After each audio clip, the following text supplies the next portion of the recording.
Bom, eu vou começar esse TED perguntando a todos se vocês já assistiram ao jornal. Eu espero que sim.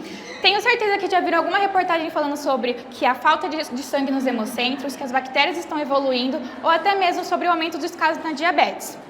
Isso tudo, eu queria saber o seguinte: vocês já se perguntaram qual é a origem da transfusão de sangue, insulina e penicilina? Quando foram criadas? Para que serve? Bom, é sobre isso que eu irei falar hoje. Olá, meu nome é Sara e a transfusão de sangue, insulina e penicilina foram fundamentais para a descoberta de novas curas para doenças na atualidade. Mas agora, o que é? Qual é a origem da transfusão de sangue? Alguém já se perguntou por que uma pessoa criou isso? Para quê? Bom, a transfusão de sangue foi criada por Richard Lohr em século XVII, quando ele fez um experimento entre animais, que foi muito bem sucedido. Em 1667, Jean-Baptiste Denis realizou a transfusão de um carneiro para um ser humano, mas obteve complicações porque não se tinha conhecimento ainda sobre os tipos sanguíneos. Isso só veio acontecer em 1901, quando Carl Landstein descobriu os grupos A, B, AB e O, que permitiam identificar as compatibilidades e tornou o processo mais seguro. Assim, no século XX, especialmente durante as guerras mundiais, a transfusão de sangue foi essencial para salvar inúmeras vidas, criou bancos de sangue e técnicas de conservação. Mas o que é a transfusão de sangue? Todo mundo fala sobre a importância da doação, mas o que é ela? Bom, a transfusão de sangue é a transferência total do sangue ou de seus componentes de um doador saudável para um receptor, sendo indicado em casos de anemia ou até mesmo em casos de hemorragia. Ela tem por função repor as hemácias para o trabalho eficiente do oxigênio no corpo, do sangue, também de substituir os valores de coagulação perdido e restaurar o volume de sangue no corpo. Tá, mas para que eles usam esse sangue que a gente faz a doação?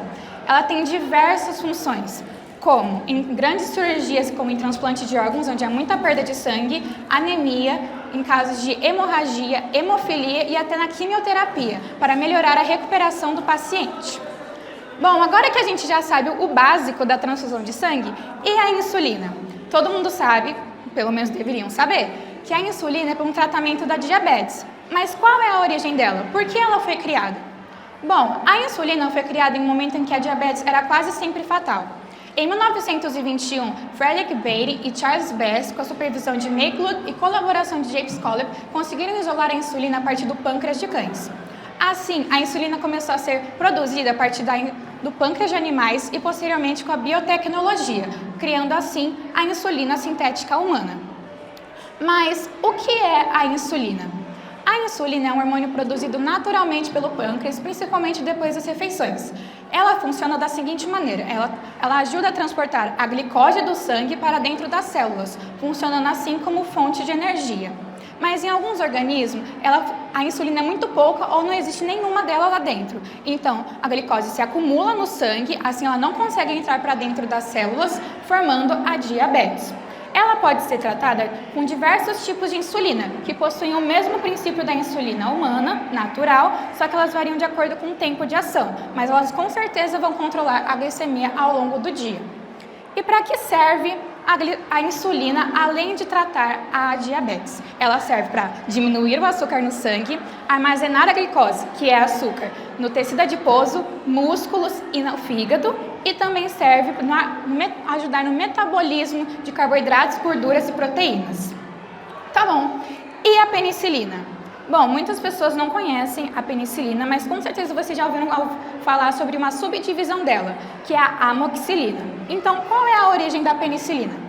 Bom, a penicilina foi criada em 1928 por Alexander Fleming, quando ele percebeu que um fungo da família Penicillium impediu o crescimento das bactérias. Ele não conseguiu purificá-la para uso clínico, mas isso aconteceu em 1940 em Oxford. Durante a Segunda Guerra Mundial, ela foi muito utilizada para salvar diversas vidas, assim ela revolucionou a era dos antibióticos e a medicina moderna. Mas o que é a penicilina? A penicilina atua na parede celular, impedindo o crescimento da parede celular das bactérias, assim levando-as à morte. Ela é muito indicada em casos de bactérias gram-positivas, em que elas têm a parede celular mais espessa e vulnerável.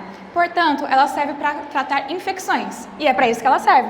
Tratar infecções respiratórias, como sinusite, rinite, tratar infecções de pele, como celulite, tratar infecção urinária e até mesmo tratar sífilis. Então, tudo que termina com it, ela trata.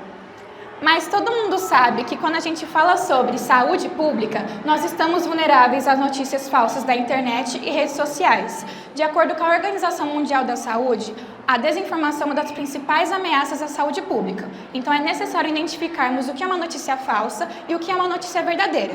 E é claro que não poderíamos deixar de fora sobre notícias falsas os três tópicos que estamos abordando. Por exemplo, na transfusão de sangue, muitas pessoas falam que doar sangue dói.